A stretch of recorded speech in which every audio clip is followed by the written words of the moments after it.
ओम शांति। आज का विषय है समर्पित जीवन।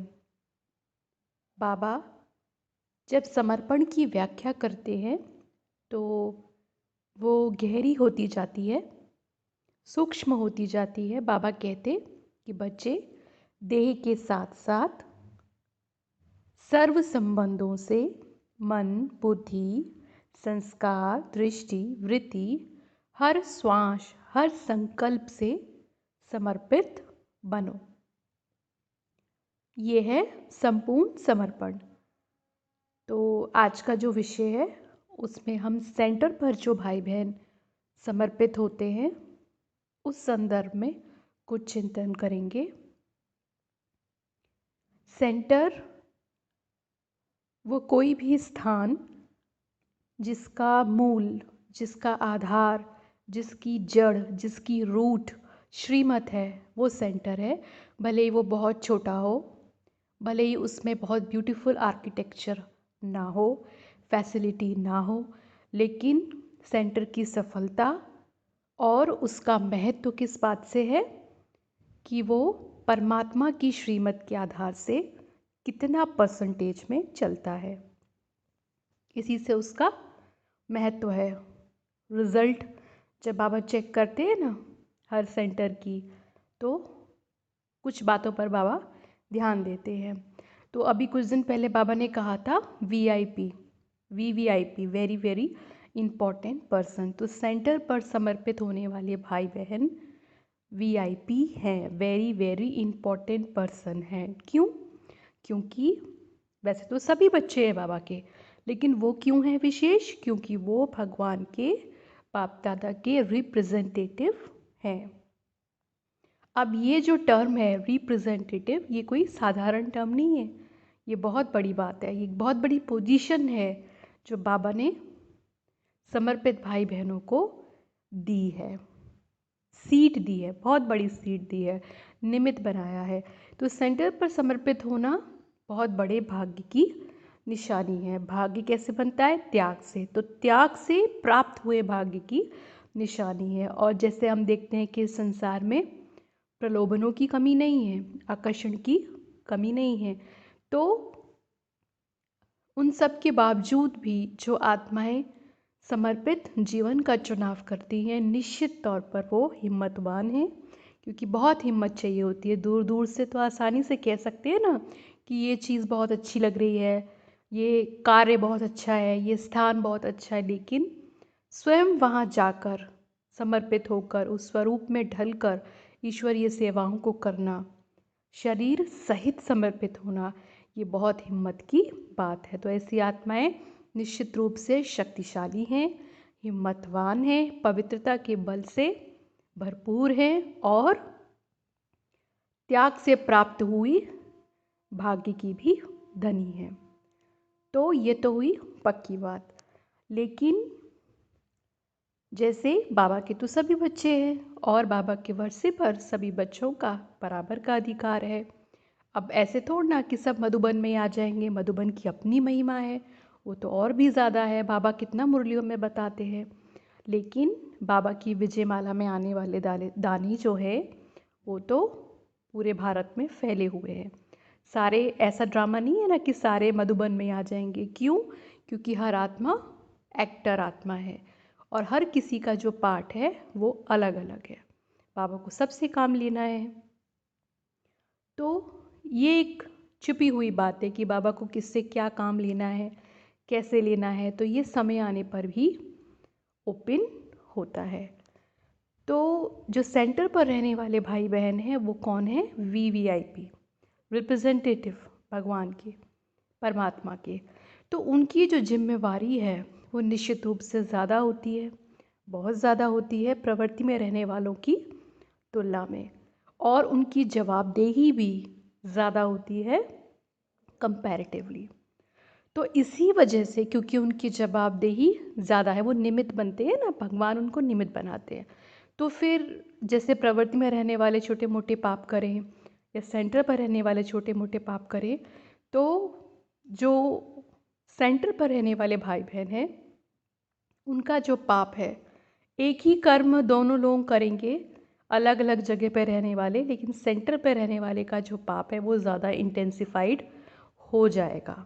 जैसे आज बाबा ने ध्यान खिंचवाया ना कि रखी हुई कोई चीज़ चुपके चुपके खा लेना, चोरी करने के संस्कार, बिना पूछे कोई खाने की चीज़ देखी और खा ली। तो ये विशेष जो अटेंशन बाबा देते हैं समर्पित बच्चों को, वो देते हैं कि अमानत में खयानत नहीं करनी है। जो कुछ भी है अमानत है। तो ये बहुत बड़ी अटेंशन देने वाली बात है मूल रूप से, कि जो कुछ भी है वो क्या है, अमानत है। तो यहाँ पर क्या है कि छोटी से छोटी बात पर भी बहुत ज़्यादा ध्यान देने की आवश्यकता है। आपस में भी, जैसे किसी भी प्रकार का क्रोध का संस्कार है, ईर्ष्या का संस्कार है, रीस करना है, ये सब भी क्या है, भगवान के घर को मैला करना। कैसे मैला किया? क्योंकि उसके रिप्रेजेंटेटिव है ना, और वो है पवित्रता का सागर, सबसे ऊंचे से ऊंचा भगवान है। तो बहुत रिगार्ड रखनी पड़े, सेंटर में समर्पित भाई बहनों को ज़्यादा रखनी पड़े। कैसे रखते हैं रिगार्ड? एक तो जो श्रीमत है उसका पालन करके, लेकिन सिर्फ इतना नहीं, सारे दिन में हर संकल्प, बोल, कर्म, व्यवहार, आचरण, उन सब में रिगार्ड रखने पड़ेगी भगवान की। ऐसे नहीं जब मुरली सुनाने बैठते, दृष्टि देने बैठते, या कोई डायरेक्शन देने बैठते, तो हर संकल्प, बोल कैसा है, व्यवहार कैसा है, सेंटर पे आने वाली आत्माओं को देखकर ये भावना आती है कि ये देवकुल की महान आत्माएं हैं, ये श्रेष्ठ आत्माएं हैं, ये मेरे बाबा के बच्चे हैं, मेरे भाई हैं। ऐसी खुशी होती है। ये बहुत इम्पोर्टेंट है। ऐसे नहीं कि ये है, ये वो है, ऐसे नहीं। माने जो देहभान होता है ना, उसमें जो हम देह की प्रोफाइल को देखते हैं, जज करते हैं, ये ऐसे, ये वैसे, ऐसे नहीं। कोई भेदभाव वाली दृष्टि बाबा के घर में नहीं होनी चाहिए। अब होते तो वो भी पुरुषार्थी हैं, है ना, और हम सभी लोग अपने संस्कारों का परिवर्तन करते हैं। ये बाबा हमको यही पढ़ाई पढ़ा रहे हैं। लेकिन उसके बावजूद भी जो समर्पित भाई बहनें हैं, वो इस बात पर बहुत अटेंशन उनको देना चाहिए कि हमारा केवल अच्छा पाठ ही सामने आना चाहिए, क्योंकि जिसको शिक्षा देनी है, जिसको प्रेरणा देनी है, जो निमित्त है, उसके लिए बहुत ज़रूरी है कि उसकी कमी कमज़ोरियाँ या ख़राब जो संस्कार हैं वो पढ़ने वालों के सामने नहीं आने चाहिए। सरल है ना समझना इस बात को। जैसे एक स्कूल है, स्कूल में छोटे बच्चे पढ़ने आते हैं, सब कुछ वहीं से सीखते हैं। अगर टीचर गलत सिखा दे तो बच्चे तो गलत सीख ही जाएंगे। छोटे हैं, बोले हैं, वो तो वही मान लेंगे जो टीचर बोल रहा है। तो टीचर अगर कोई गलत व्यवहार करता है तो एक बहुत बड़ा मैसेज रॉन्ग हो जाता है, रॉन्ग मैसेज चला जाता है, बहुत गलत काम हो जाता है, डिससर्विस हो जाती है। तो ये बहुत इम्पॉर्टेंट है। बावजूद इसके कि आप भी पुरुषार्थी हो तो क्या करना चाहिए, वो चीज़ आप छुपा कर रखें। अपनी कमी कमज़ोरियों पर इतना अटेंशन रखें कि वो सामने नहीं आनी चाहिए। ये बहुत इम्पॉर्टेंट है। जैसे नॉर्मली भी कहते हैं ना कि किसी घर में थोड़े बहुत झगड़े, थोड़े बहुत मनमुटाव हर घर में होते हैं, लेकिन ऐसे थोड़ा ना कि हम अपने घर की बातों को बाहर बताएं, बाहर लोगों को सुनाएं, लोगों को पता चले इनके घर में ये प्रॉब्लम है। ये अच्छा नहीं लगता है। ये कोई रिस्पेक्टेबल फैमिली नहीं हुई ना कि घर की बातें बाहर लीक हो रही हैं। तो इसी तरीके से जो भी अपनी बातें हैं वो घर के अंदर ही रहनी चाहिए, बाहर नहीं जानी चाहिए। तो ये तो फिर भगवान का घर है। तो ये छोटी छोटी बातों का बहुत महत्व है, क्योंकि क्या होता है कि जब हम निमित्त बनते हैं ना किसी बात के लिए, तो जिस तरीके से पुण्य कर्म करने से हमें, किसी को शुभ भावना शुभकामना देने से, किसी का जीवन बनाने से हमें जो कमीशन मिलता है ना, तो उसी प्रकार से फिर सज़ा भी बढ़ जाती है। हमने कोई गलत कर्म किया और अगर हमें देख के सोचो कोई एक भी वो कर्म कर्म गलत करता है, तो फिर वो हिस्सा भी तो सज़ा का हमारे में आएगा ना। और अगर वो लोग 10 हों तो 10 गलत करें, 20 गलत करें, तो जो सज़ा है, जो पाप का बोझा है, वो बढ़ जाता है। तो निमित्त का अर्थ ही है जिम्मेवार। तो अटेंशन देना पड़े हर बात का, ये बहुत इम्पॉर्टेंट है। जैसे कई कई सेंटर्स को चलाना भी कोई साधारण बात नहीं है, क्योंकि हर जगह जगह अलग अलग तरीके की आत्माएं होती हैं। हर शहर का वाइब्रेशन अलग है। तो डिपेंड करता है। तो कहीं कहीं सेंटर्स में क्या है कि जैसे एक छोटा सा एग्जाम्पल है कि लौकिक जन्मदिन मनाया जाता है, सिर्फ इतना ही नहीं, भाइयों को बहनों को गिफ्ट दिया जाता है। तो ये सोचने वाली बात है कि क्या हमें इसकी आवश्यकता है तो क्यों है, ये कितना व्यर्थ है। और यज्ञ के पैसे को इस्तेमाल करना इस व्यर्थ काम के लिए, ये रॉन्ग है, ये गलत है। इसी तरीके से कई बार ये भी देखा जाता है कि जैसे कोई भाई बिजनेसमैन है तो बहनें बहुत झुक जाती हैं उनके आगे। निश्चित रूप से सेंटर को चलाना, कारोबार को चलाना, धन की तो आवश्यकता होती है, धन के बिना थोड़ा ना कुछ हो जाता है। लेकिन बाबा ने तो बार बार समझाया है कि तुम्हारा आधार मैं स्वयं खुद हूँ, श्रीमत है, भगवान है, योग है। तो तुम्हें क्या फिक्र है? बाबा ने क्या हमें भिखारी बनाया है? बाबा ने कभी कहा है बच्चे भीख मांगो? ये डिसरिगार्ड है, ये बाबा की इंसल्ट है, उस ऊंचे से ऊंचे भगवान की इंसल्ट है। इसीलिए श्रीमत से पहले कुछ भी नहीं आता है, कुछ भी मतलब कुछ भी नहीं आता है। तो बहनों को भी ये समझना चाहिए कि कभी कभी जैसे कोई भाई या बहन रूठ ना जाए या फिर सेंटर आना बंद, उनको खुश करने की हमें ज़रूरत नहीं है। ये बाबा ने हमसे नहीं कहा है कि हम उन्हें खुश करें। ये बहुत इम्पॉर्टेंट है कि हम अपने स्वमान में, अपने शुद्ध अहंकार में रहकर, श्रीमत को सर्वोपरि रखकर, हमें जो बाबा ने काम दिया है वो हम काम करें और फिर बाबा पर छोड़ दें। बस ये है। जैसे हमने, बाबा ने हमें कहा कि बच्चे तुमको संदेश देना है, संदेश दिया, अपना कर्तव्य निभाया, बस ख़त्म।